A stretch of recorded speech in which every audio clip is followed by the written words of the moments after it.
그렇지, 할렐루야. 내려오지 마. 그랬지. 딴 데 떠나지 마. 거기 머무는 비결을 배워라.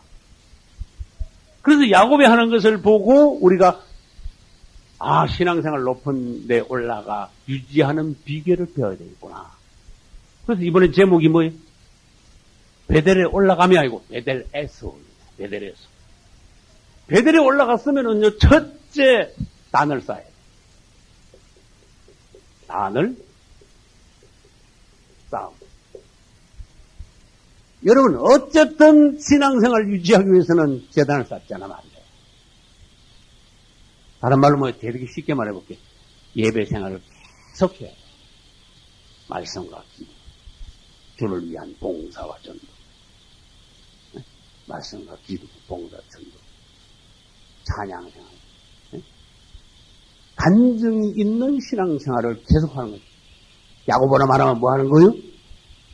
재단을 쌓는 거야. 단을 쌓는 거, 재단을 쌓는 거야. 그거는 봅시다.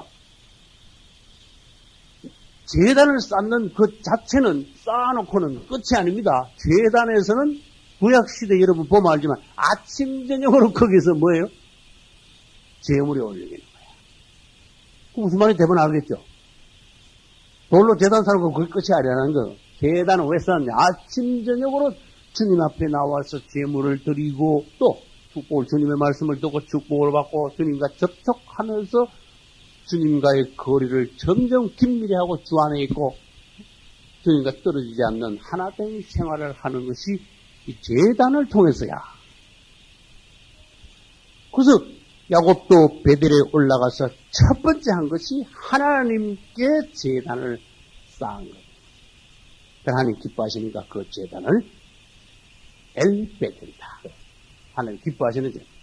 아까도 말씀드렸지만 세겜에서는 하나님의 제단이 아니었습니다. 뭔가 인정 못 받는 거리가 먼 것이었습니다. 세겜이 아니었습니다. 그래서 아까 말씀드렸습니다. 우리가 신앙생활을 유지하기 위해서는 베델에 올라가서 바른 위치에서 제단을 계속 잘 쌓아야 된다. 그렇다면은 베델에서의 생활을 유지할 수 있어요. 할렐루야. 또 다시 상고합니다. 밧단나람에서 제단 쌓았습니까? 안 쌓았죠. 숫곳에서 제단 쌓았습니까? 안 쌓았죠. 점점 올라가요. 세겜에서는 제단을 쌓았지만 뭐예요? 하나님의 집은 없었어요. 제단은 쌓았는데 하나님의 집이 없었어요. 그 서운한 곳이 아니야. 베델에서 드디어 제단을 쌓고 그곳에 하나님의 집이 생겼어. 베델이라는 단어가 생겼어. 할렐루야. 또 질문합니다. 이제 본격적으로 들어가는데 제단을 쌓았다 근데 제단 쌓는 것이 다른 의미에서 또 뭔가 한번 봅시다. 제단을 쌓는다는 것은 뭘 말합니까? 제단에서 뭐 하는데요? 아까 하나님께 뭐 제물 드린다 그랬죠. 그러면 성막론에서 제단을 쌓았으면 제단 옆에서 무슨 일이 벌어집니까? 성막 그림을 이렇게 평면도랑 그려보겠습니다. 제단이 문 들어가자마자 1번이 뭐요? 번제단, 제단이에요. 번제단, 제단, 노제단, 그냥 단이 같은 단이에요. 요게 1번 여기 번제단을 쌓는데 번제단에서 하는 일이 뭐냐? 생축을 태워서 하나님께 드리는 일이 주로 하는 거예요. 그럼 여기는 잡는 장소네. 이렇게 말을 해요. 무슨 말인지 아시겠어요? 잡어. 이것은 제단 집에서는 막 잡는 거야. 질문합니다. 집에서 잡아옵니까? 여기서 잡습니까? 여기서 와서 잡아요. 하나님 앞에 와서 죽는 거야. 구약시대 때는 양을 잡았습니다. 소를 잡았습니다. 염소를 잡았습니다. 아니면 비둘기를 잡았습니다. 신약시대 때 와서는 그리스도께서 제물로 죽으셨습니다. 그것이 나에게 적용될 때 내가 내 자신을 하나님께 드립니다. 단에서 이것을 헌신이라고 합니다. 내 몸을 하나님이 기뻐하시는 산제사, 산제물로 드리라 하셨습니다. 근데 구약과 그리스도와 우리 자신이 적용이 됐죠. 너 하나님께 네 자신 드렸냐? 너 하나님을 이용해 먹는 거 아니냐?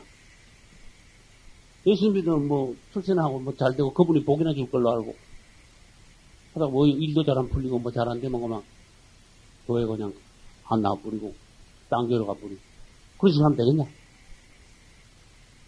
안 되지. 너 지금 복 받으려고 지금 하나님이 생기냐? 주님을 위해서 죽으려고 네가 네 자신이 하나님께 나왔냐? 그래서 우리는 딱 신앙생활을 하면은요 죽어라. 제단, 번제단, 노제단 다는 뭐냐? 죽는 장소다. 요거를 이 의미를 깨달아야 돼. 제일 먼저 시작하자마자 1번이야 이게. 죽으래. 다시 말합니다. 제단은 도살의 장소이다. 그 다음 두 번째. 이거다 쓸게요. 우리 제단이 1번 여기. 도살. 살아있는 건 잡아야 돼. 팔팔 살아있는 거 있지. 그래서 여기 나도 보아하는 여기 살아있는 사람이 많아. 성질도 살아있고, 자존심도 살아있고, 혈기도 살아있고, 펄펄 살아있는 거 있지. 여기 와가지고 팍 죽어야 돼.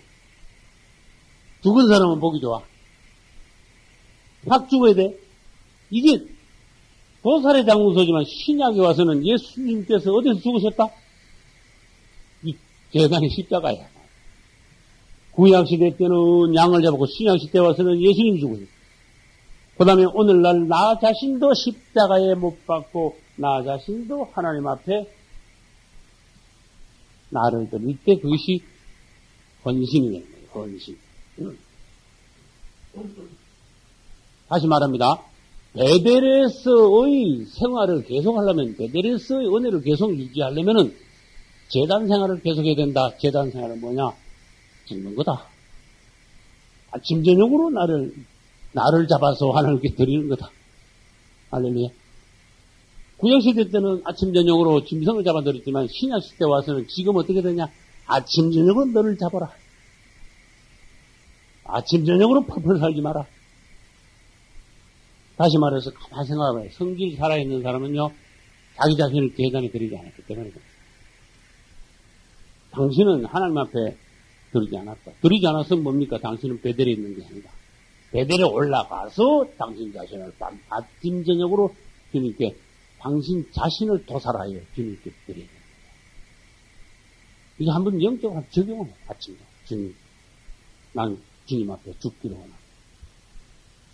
주님 앞에 내 자신이 온전히 드려지기를 원한다. 이거 살아있는 거, 하는 걸 그냥 계단에 올라놓고 하는 게 아니라 팍 죽여버려. 네? 성막론에서 그랬어요. 안수상을 하는데 막 팍 해서 죽여버려. 깨끗해가 죽는 거야. 깨소리 안 나는 사람들이 너무 많아. 그 다음에 뭐예요? 껍데기를 확 빼버려. 맞아요? 껍데기 너무 질긴 사람이 너무 많아. 그 다음 내장을 막 확 갈라버려. 그러고 다 파내버려. 맞아요? 전혀 손이 안 된 사람 너무 많아. 전혀 손을 안 본 사람들이 펄펄 살아있는.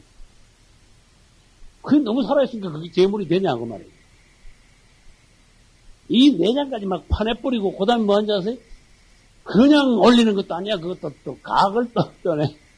두부 썰듯이. 각을 또 떠야 돼. 그래가지고 제단을 올려. 그러면 그것을 하나님이요 굉장히 기쁘시게 받으십니다. 팍 태워집니다. 강력한 불로, 하나님의 불로 태워집니다. 그래서 계속 타고 난 뒤에는 아주 한 줌에 깨끗한 거룩한 하나님이 너무나 기쁘게 흠양하신 연락하신 증거의 제가 한 줌이 남습니다. 할렐루야. 따라서 쟤는 거룩하다. 여러분 자신이 제가 되는 날이 있으면 얼마나 좋을까요? 요걸 보셔. 제가 되는 날. 한 줌의 제, 아주 부드러운 제, 느낌이 없는 제, 밀가루보다 더 부드러운 제. 요거 하나님이 온전히 여러분을 받으셨다는 증표제. 제 눈에 아무데나 못 버려. 제 버리는 데가 따로 있어. 아주 소중하게 하고 한 군데다 잘 버려야 돼. 이 생활을 계속할 때 베델의 생활이 계속된다는 걸 알려주셨다니까요. 그래서 여러분 자신을 한번 생각해보면 내가 어떤 생활을 지금 하고 있는가.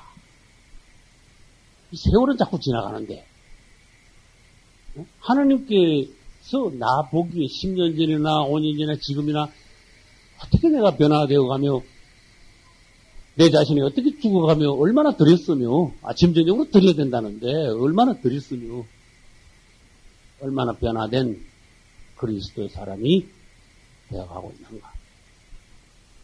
그래야 베델의 생활입니다. 베델의 생활. 베델의 생활. 다른 말로 베델 자체가 뭐라 그랬어요? 하나님의 집. 요 의미를 아셔야 돼요. 거기에 하나님 집이 있다. 할렐루야. 그러므로 네 자신이 뭐가 된다? 하나님의 집 성전이 된다. 할렐루야. 맞잖아요. 생각해봐요. 그 전에 베델 이전에 세겜에서 숫곳에서 바다나라면서는 하나님의 집이 없었다. 그가 야곱의 하나님의 집이 아니었다.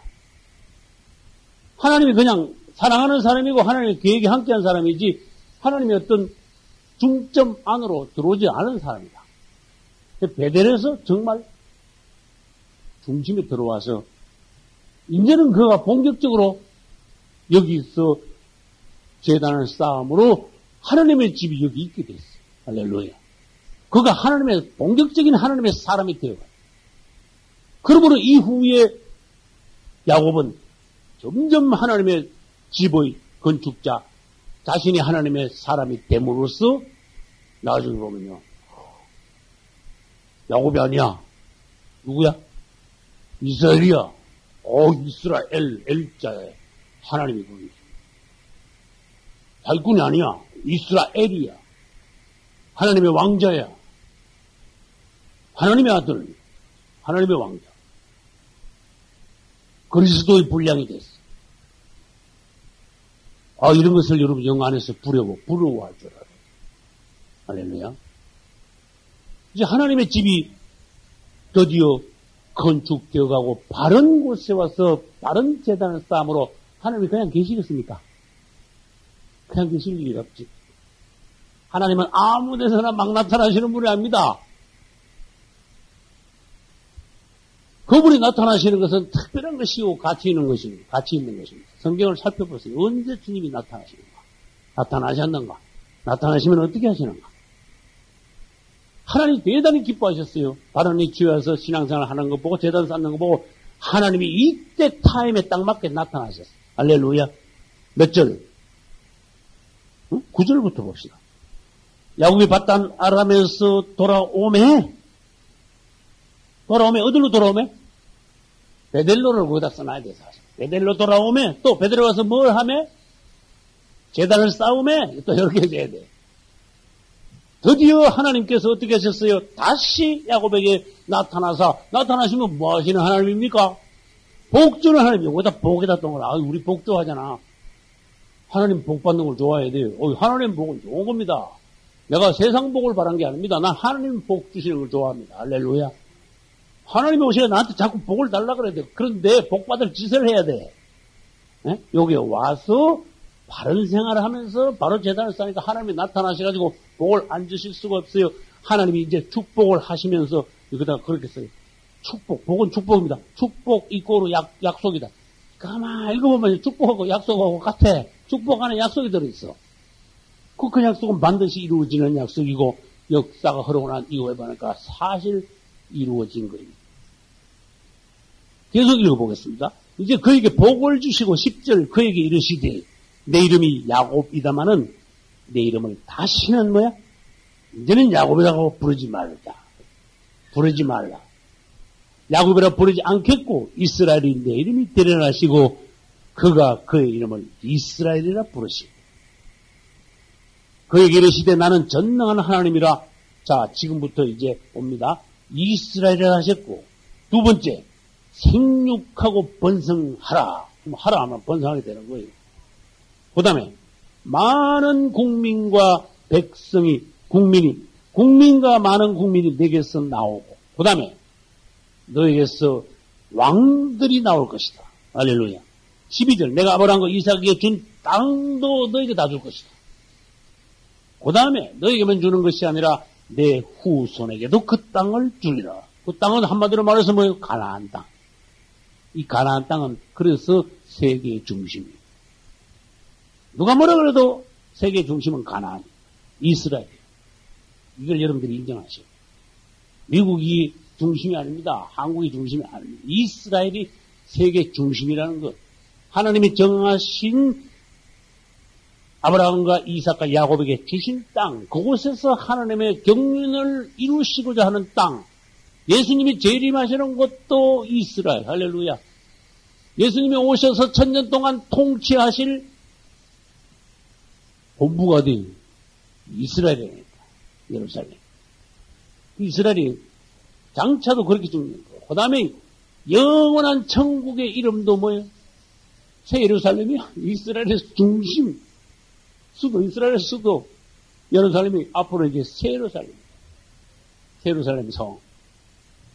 그래서 하나님께서는 이제 바다나람에서도 약속하지 않고 숫곳에서 세겜에서도 약속하지 않던 것을 드디어 베델에 오셔서 약속하시면서 야곱을 축복하셨어요.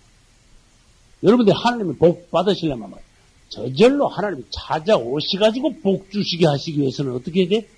이렇게 하셔야 돼. 야곱이 지금까지 이렇게 한 것 같아요. 오늘 계속 본 게 그거야지. 이렇게 하시면 여러분이 하나님 찾아갈 것도 없어. 어떻게 반대로? 그분이 오셔가지고 그 다음에 그분이 복을 주시게 됩니다. 약속하시고 축복하시는 그분. 근데 하나님께서 나타나신 문제에 대해서 조금 봐야 돼.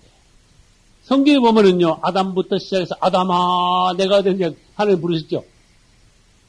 그 이후에도 보면 가인아 내 동생 아벨 어디냐 하나님 나타나셨죠. 그 이후에도 보면은 여러 종들이 대대에 걸쳐서 하나님을 만났습니다. 종들에게 하나님이 나타나셨습니다. 노아에게 나타나셨고 아브라함에게 이삭에게 또 야곱에게도 나타나셨고 선지자들에게 나타나셨고 나타나셨죠. 바울에게도 나타나셨고 베드로에게도 나타나셨고 오늘날 우리는 뭐냐? 오늘날은 하나님이 나타나시는 시대가 아니야. 그러면 좋을까? 근데 질문합니다. 역대로 하나님이 계속 종들에게 나타나시다가 이 시대는 하나님이 안 나타나시면 좋겠습니까?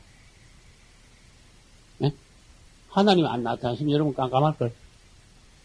그분은 뭐 어쩌다 한 번씩 아브라함에게 나타나시고 그런 분이 아니야.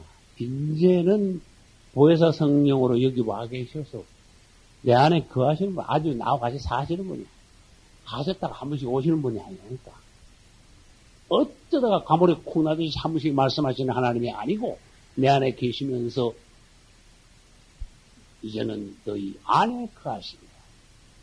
내 이름으로 보낼 보혜사 성령이 다른 말로 진리의 성령이 너희에게 오심으로 너희 안에 거하시면서 그 다음에 너희를 내가 말한 모든 것을 생각나게 하고 그분은 너희를 가르치리라.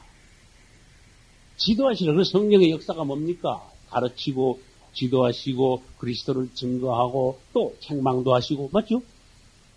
오늘날 그래서 이제는 그분이 성령으로 오셨습니다. 가끔 오신 분이 아니고 아예 내 안에 아주 사십니다.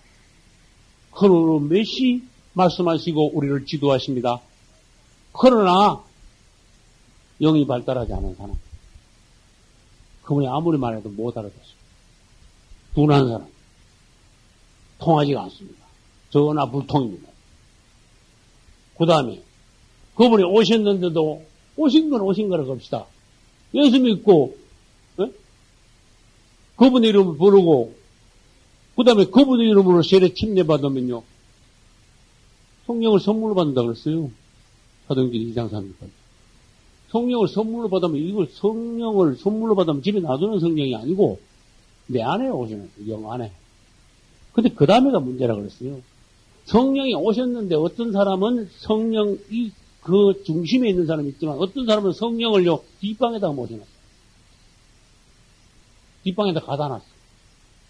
자 생각해보면 그 사람 안에서는 성령이 오긴 왔는데 역사를 못하게 아주 가난하고 그 다음에 그것이라고 안방은 지가 차지하고 있어. 이게 현실이네. 무슨 말인가 잘 알아야 돼. 그분이 중심에 계시고 그분이 내 안에 보좌에 앉아 계시는 게 아니야. 보좌에는 내가 있어. 보통 사람들이 그래. 성령을 받기만 성령 오시긴 오셨는데 골방, 뒷방 그것도 가다놓은 그런 그리스도인들이 많다 그 말이야. 살펴봐 한번.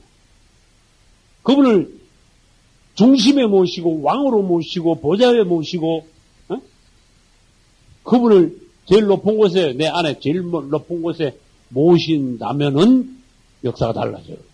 할렐루야. 그분이 일어나실 수 있습니다. 그럼 그분이 보이시게 되죠. 원수들 앞에 내 자신이 달라져요. 그럼 왜 그렇습니까? 자기 자신이 죽지 않고 자기 자신이 겸손하게 내려가지 않으니까 오직도 안 죽고 성질도 안 죽고 옛날 습관도 안 죽으니까 못 버리니까 뭐가 될까? 자기가 지일이 되니까. 그분은요, 성령은 내 안에서 탄식하시는 거예요. 차마 떠나질 못하고 내 안에 있는데 갇혀있는 거예요. 성령이 역사를 못하는 거예요. 그게 엉터리 그리스도인, 능력 없는 그리스도인, 성령을 근심케 하는 그리스도인, 그런 데서 이제 그게 나오는 거예요. 현실을 봅시다, 여러분. 그러면 뭡니까? 신앙생활 하면서도 틀림없이 그 사람 기쁨이 없어요. 개방이 안 됐어. 그 사람에게서 능력이 안 나와. 그 사람을 통해서 무슨 역사가 일어나질 않아. 이거 잘 알아들어야 돼요. 그 사람이 그냥 한다고 역사가 일어나는 게 아니라 성령이 내 안에서 살아계실 때, 중심에 계실 때 틀림없이 역사가 일어나. 설교를 해도, 전도를 해도, 봉사를 해도 그 사람 가정도 뒤집어지고 변화되고 사람 자체가 벌써 바뀌고 그 사람을 통해서 많은 사람들이 은혜 받고 인도함을 받고 새로워지고 변화받고 살아나는 역사. 할렐루야. 성령이 일하시지. 성령 가다놓고 뒷방에 받아놓고 네가 한번 해봐라 되는 거야. 하질 말아라 처음부터.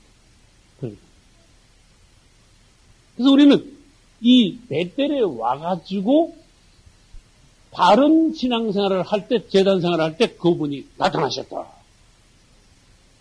이게 중시해야 돼요. 오늘날 당신에게 그분이 나타나시느냐? 그분이 말씀하시냐? 일하시냐? 일부러 찾아오시라 축복하시냐? 당신이 하나님의 정말로 말씀을 통해서 하다못해 꿈을 통해서 기도를 통해서 설교 중에 강력하게 하나님의 레마의 말씀을 받느냐? 자주 아니면 가끔이라도 받느냐? 오늘 하나님을 정말 만나지 말아야 되냐? 오늘 하나님을 만났다 그러면 그거 뭐 이단이냐? 여러분 한번 생각해. 오늘날은 성령이 오셔서 아주 내 안에 동거하고 계시는 시대지만은 구약 시대 때보다 하나님을 더 못 만나는 사람이 있으면 이건 불행한 거다. 무슨 말인지 아시겠지? 잘 알아들어야 돼요. 그분께 나가셔서. 그분은 살아계심으로 나를 찾고 찾으면 반드시 나를 만난다? 그분을 만나면, 만나는 결과는 뒤에 뻔한 거예요. 그분 만나면 뭐 하겠어요? 악수하고 돌아설랍니까? 틀림없이 그분을 만나면 그분은 말씀하세요. 말씀으로 축복하시고, 우리에게 은혜를 주시고, 강화시키고, 명하시고, 새롭게 하시고, 지적하시고, 나를 변화시키고. 그분은 강력한 역사를 일어나게 하십니다. 그저 왔다 그저 가시는 분이 절대로 아니에요. 그래서 오늘날 우리가 그분을 만나는 게 중요해. 만나가지고 그분의 말씀을 들어야, 그분으로 조성이 돼야, 그분으로 불이 붙어야 뭐가 일어나요? 하나님의 역사가, 하나님의 사역이 일어나는 거야. 하나님의 사역. 그분이 일을 할 수 있는 거야. 그전에는 네 일을 하는 거야. 사람이 일을 하는 거야. 땅이 일을 하는 거야. 네 먹고 살려고 하는 일이야. 그전에는. 그래서 그분이 오셔서 역사하도록 해야지. 그것이 중요한 게 빨간 걸 써 있어야 돼요. 사역.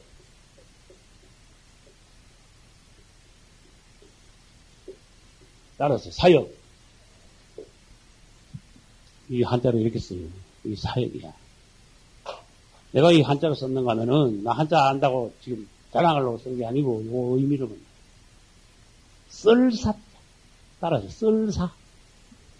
써먹는다. 일꾼은. 역할. 어? 역할. 은사. 직분. 달란트를 주어. 하나님의 종으로 써먹는다. 하나님의 사자. 으르릉 하는 라이언 사자가 아니야. 하나님이 보낸 사람. 쓰는 사람. 사역. 함부로 어떤 사람이 나 하나님의 사역을 하려고 해요. 나는 속으로 하나님의 사역이라는 단어 함부로 쓰지 마라. 난 그렇게 말해요. 사역은 아무나 사역하는 게 아니다. 당신이 그리스도로 조성되고 성령으로 완전히 네가 불탈 때 그분이 완전히 당신 안에서 역사하실 때 그때 사역이 일어나는 거지. 그 전에 하는 거는 아까 뭐라고 그랬어요? 네 일을 하는 거야. 하나님의 사역이 아니야. 그래서 그분을 만나서 완전히 그분으로 조성되어 그분의 순수한 종, 순종의 종이 돼야 그분을 우리를 쓰실 수 있죠. 진리로도 조성이 돼야 되고 하나님의 인품도 갖춰줘야 되고 맞죠? 성격도 서줘야 되고 그 다음에 하나님을 사랑하는 마음, 모든 것이 주님께서 보시기에 종합적으로 갖춰진 중에 그분이 그에게 나타나시고 사명을 주시고 성령으로 그를 불태우시고 그를 받아서 헌신의 제물로 받으신 뒤에 그분이 마음껏 쓰실 수 있을 때 그분은 마음껏 그를 통하여 일을 하실 수 있어요. 그때 뭐 역사가 일어나는 거야. 그게 사역인데 죄송합니다. 엉터리 사역자가 너무 많은 거야. 가짜가 많은 이 시대가. 사역을 하는 게 아니고 지일을 하는 하나님의 말씀을 대언하는 게 아니고 지멋대로 뒷거리는. 그래서 성경에는요. 여러분 의외로 많은 부분이 잘못된 사역자들에 대해서 책망하고 계세요. 심판을 예고하고 계시는 거예요. 신약 시대 초대교회 시대 때 바리새인들부터 시작해가지고 맞습니까?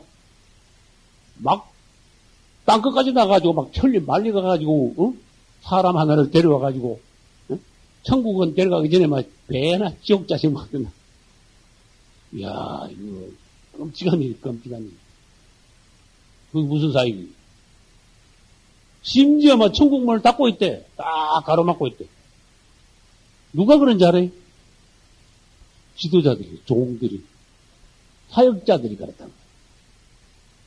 그러면 2000년 전에 바리새인들 있고 오늘날 바리새인들 없는데 나는 설교 때 여러분이 했어요. 지금 바리새인들이 더 많다. 진짜다 이거는. 더 많다 그러니까 조금 더 많은 거지. 그때 숫자보다 지금 1000배, 10,000배, 100,000배 있을 수도 있다. 이 땅에. 한번 현실적으로 정말 한번 생각해 봅시다. 주님 오시게 넌 바리새인보다 더 나쁜 놈이야. 더 쭉 밑바닥으로 들어야 돼. 하는 엉터리 종들이 그때 바리새인보다 지금 1000배, 10,000배, 100,000배 많을 수 있다니까. 그래서 우리는 그분이 나에게 나타나시고 내가 사명을 받고 그분으로 조성된 사람이라야 사역을 시작해야 되는데 이게 어중이들이 막 사역을 막 하니까 기독교가 완전히 죄송합니다. 개판이 되는 거야. 이 용어를 받아들여야 돼. 개판. 폭탄하는 기독교가 돼가는 거야. 그래서 나는 그렇게 말하고 싶어. 당신 함부로 사역자 되지 마라. 무슨 말 알겠죠? 사역자 안 하고 평신도 됐으라면 당신 하나님 앞에 가서 점수나 안 내렸지. 엉터리 사역자가 돼가지고 다른 사람 죽이고 당신도 아무나 사역자가 되는 줄 아느냐? 한국에 얼마나 엉터리 사역자들이 많냐? 죄송합니다. 특히 여자들 조심해라. 여자가 함부로 사역자가 되는 게 아니다. 남자하고 맞물라 그러지 마라. 여러분 굉장히 조심해야 돼요. 초대교회 시대 때 여자들이 하나님의 말씀 받아 기도해주고 하나님 뜻을 전한 적이 있어도 여자 장로는 없다는 거예요. 이걸 너무 심해요. 제가 언젠가 사역하다 보면은 여자 목사들하고 내가 언젠가 한번 부딪힐 때가 있을 것이다. 나는 예감이 쫙 듭니다. 그러나 나는 하나님 앞에 하고 싶은 말이 뭐냐? 너무 많은 사람들이 사명감 없이 엉터리 사역을 하고 있고, 이나 없이 그냥 안주받고 막 하면 되는 줄 알고 막 뛰어들고 있고, 그 기독교를 엉망으로 만들어 놓고. 그래도 기독교가 보면요, 저질, 얼마나 저질, 샤머니즘. 어떻게 하면 하나님께 받았다면서, 금식이. 그거 뭐니? 이렇게 하는 거야, 이렇게 하는 거야. 지 혼자 막 짓거리고 있어, 받은 것도 없이. 하나님이 너를 통해서 말씀하시고 있냐, 지금? 아니면 네가 뭐 때문에 짓거리고 있냐? 너를 통해서 역사가 정말 일어나고 있냐? 하나님의 나라가 건축되고 있느냐? 오늘 이 시간에는 지난번에 읽었던 것과 같이 창세기 35장 7절로 15절을 다시 읽겠습니다. 53페이지 창세기 35장 7절부터 15절입니다. 사자소리 같이 읽겠습니다. 그가 거기서 단을 쌓고 그곳을 엘베델이라 불렀으니 이는 그 형의 낯을 피할 때에 하나님이 그에게 거기서 나타나셨습니다. 리베가의 유모 드보라가 죽음에 그를 베델 아래 상수리 나무 밑에 장사하고 그 나무 이름을 엘론 바굿이라 불렀더라. 야곱이 밧단 아람에서 돌아오매 하나님이 다시 야곱에게 나타나사 그에게 복을 주시고 그에게 이르시되 내 이름이 야곱이다마는 내 이름을 다시는 야곱이라 부르지 않겠고 이스라엘이 내 이름이 되리라 하시고 그가 그의 이름을 이스라엘이라 부르시고 그에게 이르시되 나는 전능한 하나님이라. 생육하며 번성하라. 국민과 많은 국민이 내게서 나고 왕들이 내 허리에서 나오리라. 내가 아브라함과 이삭에게 준 땅을 내게 주고 내가 내 후손에게도 그 땅을 주리라 하시고 하나님이 그와 말씀하시던 곳에서 그를 떠나 올라가시는지라. 야곱이 하나님의 자기와 말씀하신 곳에 기둥 곧 돌기둥을 세우고 그 위에 전제물을 붓고 또 그 위에 기름을 붓고 하나님이 자기와 말씀하시던 곳의 이름을 베델이라 불렀더라. 아멘. 우린 지난 시간에 이어서 계속 창세기 35장을 보고 있습니다. 참고로 오늘 이 시간이 제가 3차 미국 집회 가기 전에 마지막 시간이 되겠고 다음 주 월요일 또 그 다음 주 월요일 2주 쉬고 10월 마지막 월요일인 10월 27일에 여러분들을 다시 뵙기로 하겠습니다. 다음 주 월요일인 10월 13일 날 출발해서 10월 25일 토요일 밤늦게 돌아오게 되겠습니다. 그리고 이제 마지막 월요일 10월 27일 날 여러분 다시 뵙기로 하겠습니다. 그때도 창세기 35장을 계속 하고자 합니다. 오늘은 창세기 35장 중에서 베델에서 어떠한 일이 일어났는가 그것을 보기로 하겠습니다. 야곱은 밧단 아람에서 고향으로 돌아왔지만 베델로 바로 오지 않고 숫곳과 그 다음에 세겜성 앞에 있다가 실패했습니다.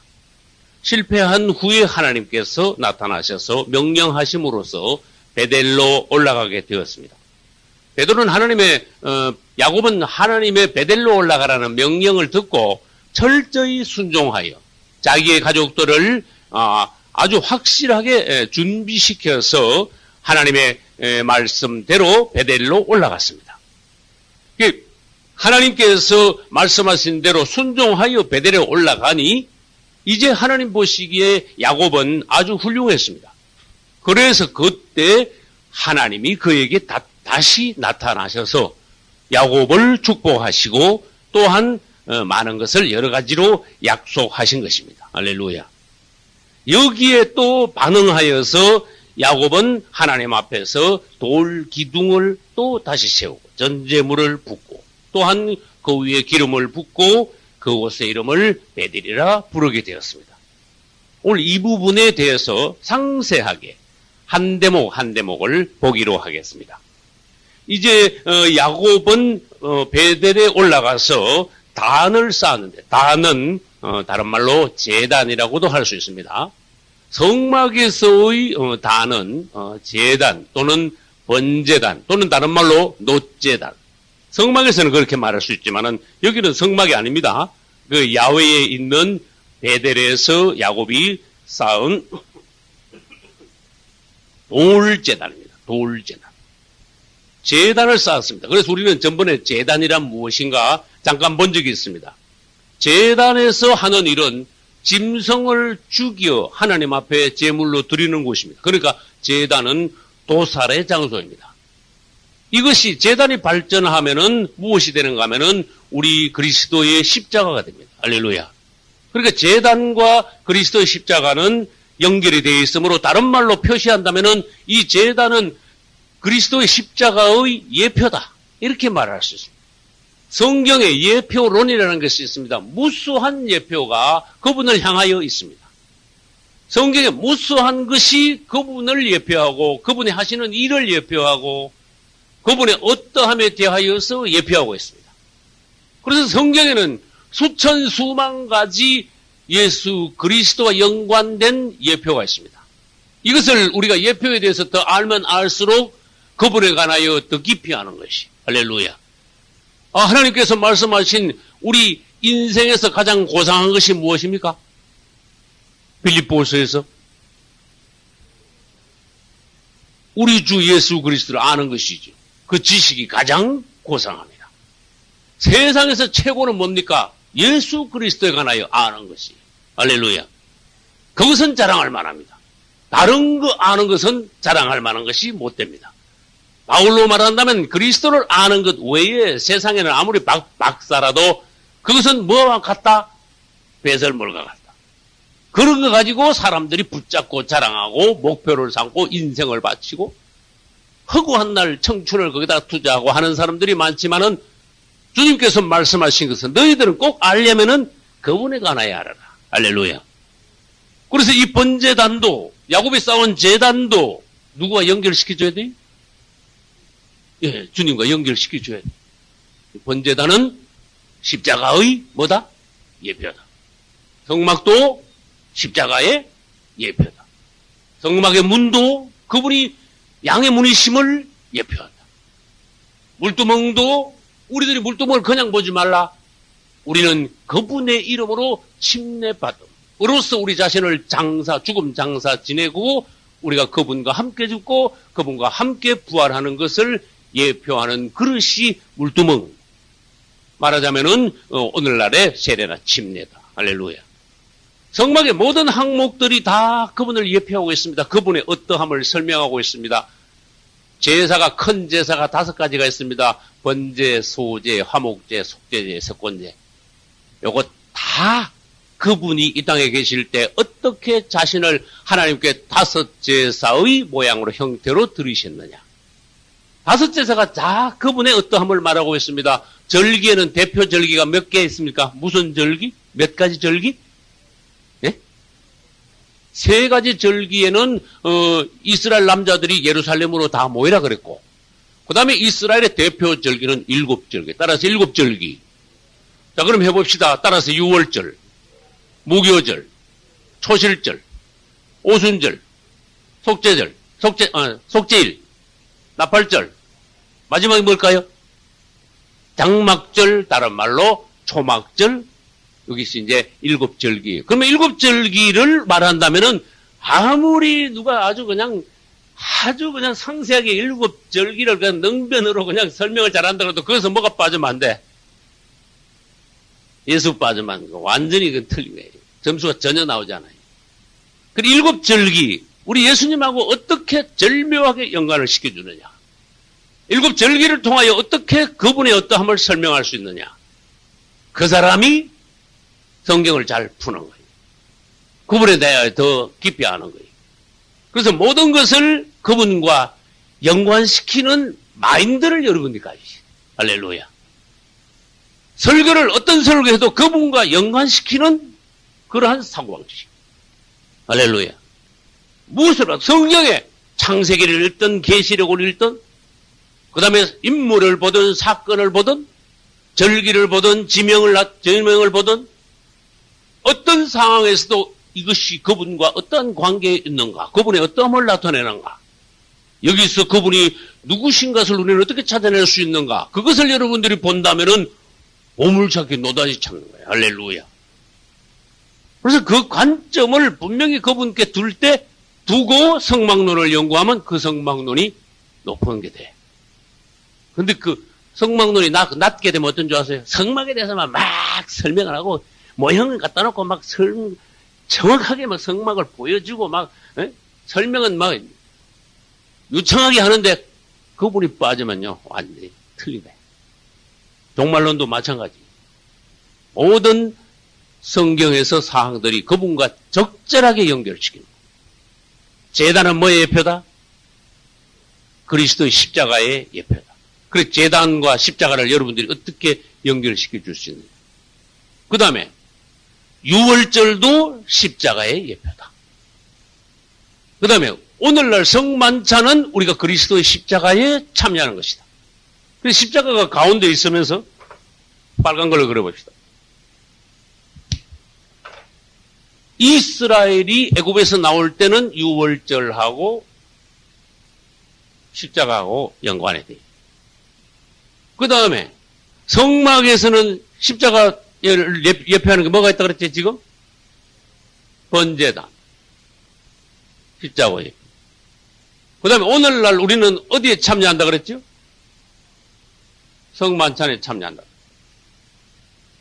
예수님의 십자가와 연관이 돼요. 이것은 제가 성막론에서 설명을 이미 한 것입니다.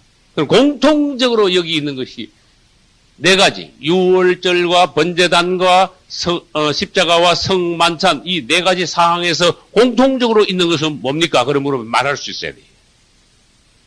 이 안에 공통적으로 있는 것. 똑같이 유월절에도 그게 있고, 번제단에도 그것이 있고, 십자가에도 그것이 있고, 성만찬에도 그것이 있다. 뭐, 예수 피 하나 더. 또 있어요.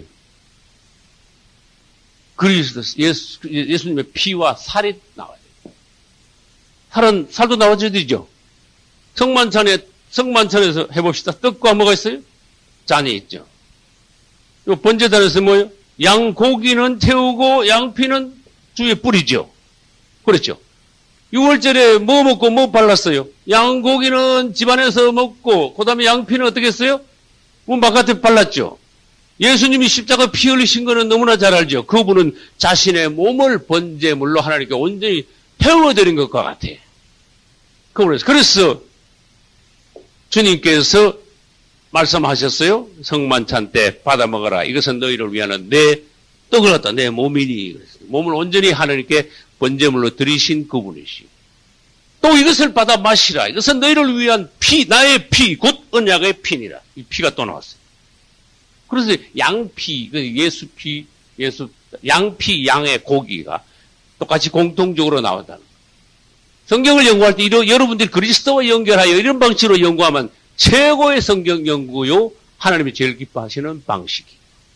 이거는 전체적으로 창세기에서 계속까지 다 성경을 연구하여 이거를 꿰뚫었을 때 이런 계시가, 이런 빛이 여러분들에게 올 수 있는 것이. 할렐루야.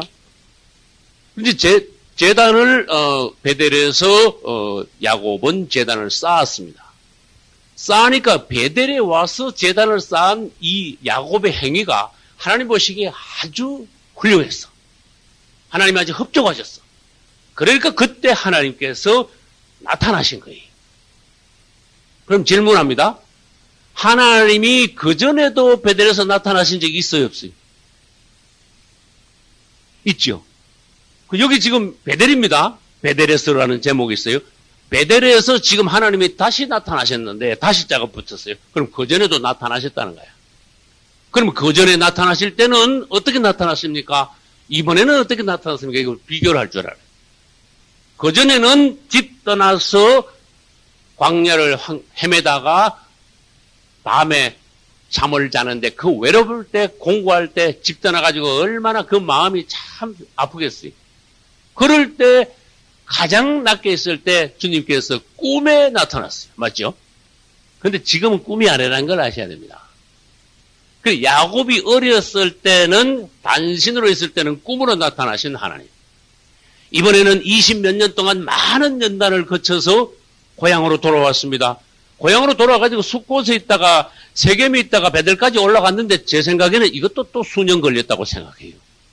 왜 그런가 하면 숫곳에서도 집을 짓고 짐승 우리간을 짓고 그다음에 세겜 앞에서도 땅을 사가지고 농사 짓다가 어느 경과가 시간이 흐른 뒤에 디나의 사건이 있고 그 사람들을 죽이고 하나님 명령을 따라서 베델까지 올라갔는데 고향에 와서도 또 수년 뒤의 일이 아니겠느냐. 그럼 아무튼 뭐 20수년 뒤에 야곱은 처음 꿈에서 만난 하나님을 본 그 자리 베델로 올라와서 하나님의 말씀대로 제단을 쌓고 이번에는 하나님을 다른 방식으로 만났다. 다시 말해서 하나님은 초신자와 같았던 야곱이 집 떠났을 때 그때의 하나님의 만남이 아니고 이제는 야곱이 많이 달라졌죠. 20몇 년 동안 이건 모양이 달라졌습니다. 야곱이 지팡이 들고 혼자 단신으로 가던 야곱이 아니라 이제는 풍성하게 내가 돌아왔어요. 가족도 대단히 많습니다. 짐승들도 아주 많습니다. 노비들도 말하자면 수십 명, 막 100명도 말하자면 넘으려면 넘습니다. 대단해졌습니다. 거부가 되어서 돌아왔습니다. 그리고 베델로 정확하게 올라갔습니다. 올라가는데도 하나님께서 보시기에 흡족합니다. 이 네 가지 사항을 이행함으로써 완전하게 완벽하게 해서 베델에 올라갔습니다. 하나님께서는 이제는 다시 야곱을 찾아가 축복하실 때라고 생각하시고 야곱을 찾아오셨습니다. 이때 찾아오신 것은 꿈이 아니었다. 에골라시 실제로 찾아오셨다. 그래서 주님께서 야곱에 나타나신 이 사건은요, 축복이다. 우리가 어리면요, 초신자 때는 하나님이 꼭 만나줄 필요가 있으면요, 초신자 때는 꿈으로 나타나는 거예요. 무슨 얘기인지 아시겠죠? 하나님을 보여주긴 보여줘야 되겠는데, 초신자 때는 꿈으로 보여줘. 그러나 이게 성숙하면요, 꿈은 벗어나는 거야. 어떤 방식이든지 하나님하고 나하고 통해. 왜? 그분이 살아계시니까. 하나님이 살아계신 하나님이 나도 살아있고 그분도 살아계시고 내 안에 성령이 계시는데 어떤 방법이든지 하나님하고 나하고 교통이 없을 수가 없는 거예요. 단절되지는 않는 거예요. 그래서 우리는 하나님은 사람마다 모양, 믿음의 모양, 그 다음에 그 사람의 성격, 현재 어떤 환경, 이 모든 것에 따라서 그 사람에게 하나님의 뜻을 전달하는데 수십 가지, 수백 가지 방법을 쓰시긴 쓰시. 그 중에 하나가 꿈에도 나타나시고, 말씀 중에 깨닫게 하시고, 생활 중에 어떤 사건을 딱 만났을 때, 아차! 하고, 하나님 앞에서 뭔가 깨닫고. 저도 여러 가지 체험 중에 하나님을 만났습니다. 하나님이 어떨 때는 여기서 바로 직통으로 얘기하시고, 어떨 때는 가슴에서 이야기하시고, 어떨 때는 성경을 읽을 때 하나님께서 꼭 말씀하시고 싶은 말씀이 있는데 성경을 읽을 때 거기서요, 말하자면 벼락이 쳐. 성경을 이렇게 하면 그거 와서 꽝 해. 온몸이 막 너무너무 뜨거워져. 위에서부터 뭐가 막 팍 부어져. 그럼 내 몸이 막 전율이 나고 막 뜨겁고 그때의 상황은 수십 년이 지나가도 안 잊어버리죠. 아, 그때 하나님이 성경을 내가 읽을 때 그분이 그 성경 대목에서 나에게 이것을 특별히 강조하고 말씀하셨다. 하나님께서 하시고 하자 하는 말씀을 그때 나에게 하셨다. 나는, 내 영은, 내 몸은 그걸 아는 거야. 하나님이 살아계시니까 어떤 방법이든지 말씀하십니다. 또 기도 중에 하나님 말씀하시고 각가지 은사를 받은 사람들이 기도의 은사를 통하여서 하나님의 말씀을 받고 그래서 역대로 살아있는 종들, 그분을 추구하는 종들은 어떤 방법이든 그분이 나타나시고 그분의 뜻을 전하시고 그분의 축복을 전달하시는 거예요. 할렐루야. 근데 문제는 뭡니까? 이 마귀가 개입하면 어떻게 돼? 엉터리가 싹 개입하는 거예요. 방언도 엉터리가 나오게 되고 예언도 엉터리가 나오게 되고 받는 것도 거짓으로 받게 되고 그래서 기독교가 문란하게 되는 거예요. 그래서 바른 종들이 바르게 하나님께 받아가지고 정말 정확한 하나님의 말씀을 어떻게 100% 전하느냐. 여기에 따라서 기독교 수준이 결정되는 거예요. 지멋대로 짓거리는 남종 여종들이 많을 때 우리 기독교는 파탄 나는 거야. 엉터리 종교입니다. 물란한 종교입니다. 그래서 하나님께서 보시기에 점점 땅바닥에 떨어지고 하나님의 양들 종들에게 맡기노니 엉터리를 지도하고 살리지를 못하고 그리고 약화시키고 그리고 심지어 내 기독교인들이 자살하는 거 보면 기가 막히다고 말이야. 왜 텔레비 뉴스에 나오는데 자살한 사람들이 이 사람도 자살했다 그러는데 장례식 쪽에 십자가가 딱 그러니까 창피해. 또 그 사람도 또 자살했다 그러는데 장례식에 보니까 십자가가 또 딱 고성도 누구누구 자살한 걸 온 국민이 다 아는데 온 세계 사람들이 다 아는데 에? 남자도 그렇고 고성도 누구 자살한 사람 여자도 조성도 누구 그러면 그걸 똑바로 그냥 보고 있으면 안 된다는 거야. 기독교가 성도라고 말한 그 사람이 왜 자살하도록 그 사람을 영혼을 건지지 못했냐? 책임이 누구에게있냐? 누구에게있어요? 기독교에 책임이 있는 거야. 기독교 안에 들어온 사람이 어떻게 하루 이틀 나온 것도 아니고 새벽기도까지 나왔다는 사람이 은혜를 못 받고 변화가 못 되고 그분을 위하여 죽을 수도 있는데 웬걸 세상에 조금 사람들이 막 공격한다고 고관은 못 참아가지고 자살하게 만들고 이 기독교가 약하다 그런 뜻이야. 사람을 강화시키지 못하고 언제 거듭나게 하지 못하고 세상을 이기게 하지 못하고 맞죠? 세상을 이기지 못하고 졌으니까 자살하는 거 아니야. 그러나 이제 교회장으로 기독교장으로 했습니다. 이러면서 십자가를 빨간 걸 딱 그어놓게 창피해. 창피해. 그래서 우리는 책임을 져요. 기독교가 사람을 바로 구원하고 바로 살려내는 책임을 져요. 우리 기독교는 더 강화되어야 됩니다. 더 높아져야 됩니다. 엉터리들이 많으면 그렇게 됩니다. 그리고 하나님께서도 성경에서 가짜종들이 구약시대나 신약시대나 가짜종들이 많다는 것을 말씀하셨어요. 가짜종의 대표는 발람이야. 그렇죠? 가짜종들이 그냥 발람을 위시해서 많어. 그래서 구약시대 때도 하나님의 백성들이 얼마나 하나님 보시기에 금이야 오기야 금지오기까지 귀한 영혼들인데 이 가짜종들은 데려가가지고요.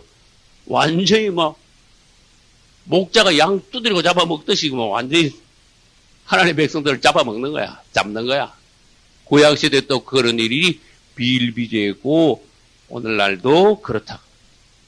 그래서 우리는 여기가 신학교입니다. 종을 하려면 똑바로 해야 된다. 똑바로 하려면 간두는 게 낫다. 나는 솔직히 말합니다. 어떤 분에게 당신 집사나 계속 하지 왜 주의 종이 돼가지고 당신 같은 사람 처음부터 집사도 오가매. 내가 하는 말을 용서하셔야 돼요. 나는 내 안에서 그분의 느낌대로 말하는 거야. 당신은 집사가 되어 스스로 당신 자신이나 옳게 구원받으면 그건 천만다행이다. 그러나 집사로서도 될까 말까 한 그 수준 가지고 주의 종이 돼가지고 누구를 인도하니 당신 따라가는 사람이 어떻게 되겠냐? 영혼이. 엉터리로 지도하는 거 아니냐? 당신은 그 하나님 앞에 가면 보통 책임 아니다. 정신 차리라. 그럼 오늘날 이 시대에 나는 예비 주의 종들에게 말하고 싶습니다. 당신이 특별히 사명이 있고 주를 위해 죽을 각오가 돼 있고 각오만 가지고는 안 된다. 당신이 어느 정도 하나님께서 보시기에 인정받는 종으로 섰을 때 사역을 하라. 그전에는 당신 자신이나 구원받아라. 무슨 말인지 알겠죠? 당신 자신이나 구원받아라. 남까지 피해주지 마. 그래서 성경에서 우리 하나님은요, 가짜 종들이 부리는 행패를 통하여 얼마나 마음 아파하시는지 몰라. 그걸 실제로 여러분들이 성경에서 보신다면 하나님의 마음을 아실 거야. 에스겔서 13장을 넘겨가지고 우리 같이 한번 잠깐 읽어보고 넘어가겠습니다. 에스겔서 13장은 1164페이지에 있습니다. 여호와의 말씀이 내게 임하여 가라사대 인자야 너는 이스라엘을 예언하는 선지자를 쳐서 그랬어요. 선지자들을 내리치래. 왜? 엉터리 선지자들이니까 내리쳐라. 자기 마음에서 나는 대로 예언하는 자에게 말하기를 너희는 여호와의 말씀을 들으라. 그 자기 마음에서 나는 대로 예언하는 자 밑줄 쳐봐요. 지멋대로 말을 찌끄리는 거야. 그 다음 2절 주 여호와의 말씀에 본 것이 없이 밑줄 쳐요. 본 것이 없이. 정말로 성령 안에서요. 확실하게 하나님 안에서 깨닫는 바가 있어야 돼. 보고 하나님 앞에 분명히 깨닫는 것을 너희가 말하면 몰라도 네 혼 안에서 네 느낌 따라서 환경 따라서 그저 짓거리 되는 거는 네가 하나님 앞에 죄가 된다. 본 것이 없이 자기 심령을 따라 예언하는 우매하는 선지자에게는 화가 있을진저. 똑바로 해라 그런 뜻이. 6절로 넘어옵시다. 여호와께서 말씀하셨다고 하는 자들이 허탄한 것과 거짓된 점괘를 보면 허탄한 것과 거짓된 점괘. 7절 너희가 말하기를 여호와의 말씀이라 하여도 내가 말한 것이 아닌데 여호와의 말씀이다 이러면서 하나님의 말씀인 척하면서 거짓 종들이 거짓 선지자 행세를 하더라. 8절 그러므로 나 여호와가 또 말하노라. 너희가 허탄한 것을 말하며 거짓된 것을 보았은즉 내가 너희를 치리라. 9절 그 선지자들이 허탄한 묵시를 보며 거짓 것을 점쳤다. 10절 이렇게 칠 것은 그들이 내 백성을 유혹하여 평강이 없으나 평강이 있다면 그냥 복이나 받아. 예, 잘 됩니다. 우리나라 막 기독교가 막 최고입니다. 어? 그 무조건 복 받아라 그냥 축복이야 무조건. 그런데 쳐서 이 시대를 정확하게 쳐서 하나님의 노하심이 어떤가, 기독교의 타락상이 무언가, 잘못된 것이 어떤 것인가, 종들이 뭐가 잘못됐냐, 성도들이 뭐가 엉터리냐 이런 것을 정확하게 쳐서 말하는 자들이 잘 없다. 왜? 아이고, 그렇게 말하다가 남은, 왜? 바른 말 하면 귀에 거슬리기 때문에 나중에 또 인기가 없어지죠. 그렇게 말하기 싫어하는 거예요. 여기 뭐라 그랬어요? 내 백성을 유혹하여 평강이 없는데도 평강이 있다가 엉터리 종들이 많다. 16절 이들은 예루살렘에 대하여 예언하여 평강이 없으나 평강의 묵시를 본다. 우리는 평강의 묵시를 본다. 그렇게 엉터리로 말한대. 17절 너 인자야 너의 백성 중 자기 마음에서 나는 대로 예언하는 부녀들 밑줄 쳐봐요. 오늘날 엉터리 여종들이 많다는 것을 구약시대 때 벌써 말했어요. 부녀들을 특별히 말씀하셨어. 그 엉터리들 중에 부녀들이 많다. 여자들이 많다. 여자들이 문제를 많이 일으킬 것이라는 것을 여기서 벌써 하나님이 말씀하셨죠. 그냥 종들을 해도 될 텐데 여기서는 부녀들을 강조해서 말씀하셨습니다. 부녀들을 대언하여 쳐서 예언하라. 18절 이르기를 주 여호와의 말씀에 사람의 영혼을 사냥하는 자들이 있다. 사냥하고자 어쩌고 저쩌고 하시면서 절 끝에 가봐요. 내 백성의 영혼을 사냥하면서 자기를 위하여 이랬어요. 하나님 백성의 영혼은 사냥하면서 자기를 위하여는 말하자면 챙길 건 다 챙긴다. 19절 중간에 가봅시다. 거짓말을 고지 듣는 내 백성에게, 이거 어리석은 백성, 양들. 너희가 거짓말을 지어서 죽지 아니할 영혼을 막 내리쳐가지고 죽을 것 겁을 주고, 살지 못한 영혼은 괜찮다고 그러면서 살리고, 이거 완전히 엉터리야. 의인을 가지고 쳐서 악하다 그러고, 악인을 두둔하여서 어렵다 그러고, 맞죠? 그 말 맞죠? 그 말씀도 이사야서 있어요. 엉터리 종들은 구약이나 신약이나 옛날이나 지금이나 항상 있다. 그래서 항상 우리는 조심해야 된다. 그 왜 이 말씀이 나왔습니까? 야곱에게는 정말 하나님이 나타나셨어. 오늘날 여러분들이 그냥 지식적으로 성경을 연구하여 그냥 내가 그냥 주의 종이다 해가지고 내 멋대로 그냥 막 짓거리다가는요 감당 못해. 그거 주님 앞에 가서 평신도보다 주의 종은 벌이 더 크다는 걸 알아야 됩니다. 왜? 나무 영혼까지 죽여놨으니까. 지나 혼자 죽지. 그래서 주의 종이 되려면은 확실해야 돼. 각오가. 내가 먼저 죽겠다는 각오 중에 내 자신을 주님께 완전히 드리고 내 생명을 내어놓고 주님으로부터 뭔가 확실히 받은 상태에서 시작을 해줘야 돼. 그래서 죄송합니다. 지금 많은 종들 중에 지금이라도 자신 없으면 당신은 지금이라도 내려놓는 게 그게 낫다. 라디오 설교에서 그랬다니까. 그건 현실적으로 맞는 소리입니다. 재고만 짓고 지금이라도 평신대로 내려오는 게 낫다. 근데 그렇게 할 사람이 있습니까? 내가 아무리 이야기해봐요. 그래, 할 사람 한 명이라도 나오겠습니까? 대한민국에서. 현실이 안 그렇다, 그 말이에요. 그냥 엉터리정으로 계속 나가는 거야. 그런데 어리석은 사람들은요, 엉터리한테 다 가서 붙는다. 에? 또 영이 완전 희미한 사람들 있죠.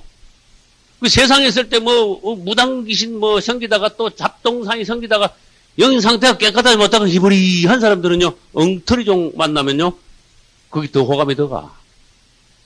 엉터리종이 사탕 발린 말은 더 잘한다. 엉터리종이 허우대는 더 비가번쩍하다. 인물은 더 좋다. 그런 걸 아셔야 돼요. 포장은 더 좋다. 여러분들은 분별력이 있어요. 따라서 영분별력이 있으시기를 예수 이름으로 축원합니다. 야곱에게 나타나셨는데 하나님께서는 축복을 4가지로 하셨습니다. 첫째, 이름을 이제는 더 이상 뭐라고 하지 말고 뭐라 해라? 야곱이라 하지 말고 이스라엘이라 하라. 아주 축복하신 거야. 이스라엘의 이름은요, 하나님이 지어주시고 하나님이 높여주신 축복 중에 축복 이름이에요. 그래서 어떻게 보면은 아브라함이라는 이름보다 이스라엘이라는 이름이 사람들에게 더 많이 불려졌을지도 몰라요. 왜? 오늘날 이스라엘이 나라 이름이 됐으니까. 그 이스라엘의 이름을 하나님께서 높이 축복하셨습니다. 이 이스라엘, 야곱 개인을 그만큼 하나님이 축복하셨다. 그런 뜻이에요. 할렐루야. 두 번째, 너는 생육하고 번성하라. 이것은 오늘날 우리에게도 적용할 수 있어요. 우리가 야곱처럼 하나님께 순종하여 우리가 베델에 있다면, 우리가 지성소에서 신앙생활을 한다면 하나님께서 우리에게 무슨 축복을 하십니까? 생육하고 번성하는 축복을 하십니다. 교회가 생육하고 번성하고, 가정이 생육하고 번성하고, 사업도 생육하고 번성하고. 주님 안에 있을 때, 베델 안에 있을 때 하나님께서 오셔서 생육하고 번성하는 축복을 주실 때 이게 진짜 축복이지. 엉터리 정들이 복이나 받아라 하고 막 이래 한다고 그게 되는 게 아니란 말이에요. 주님이 직접 축복하시고 그 사람을 기뻐하셔야 돼. 할렐루야. 셋째, 많은 국민과 왕들이 너에게서 나올 것이다. 이건 교회로 봅시다, 한번. 많은 국민이, 많은 하나님의 백성들이 네 교회에서 실제적으로 일어날 것이다. 이것은 세상에 있던 사람들이 교회로 왔을 때 실제로 구원의 반열에 들어가게 하니까 하나님의 국민들이 막 나오는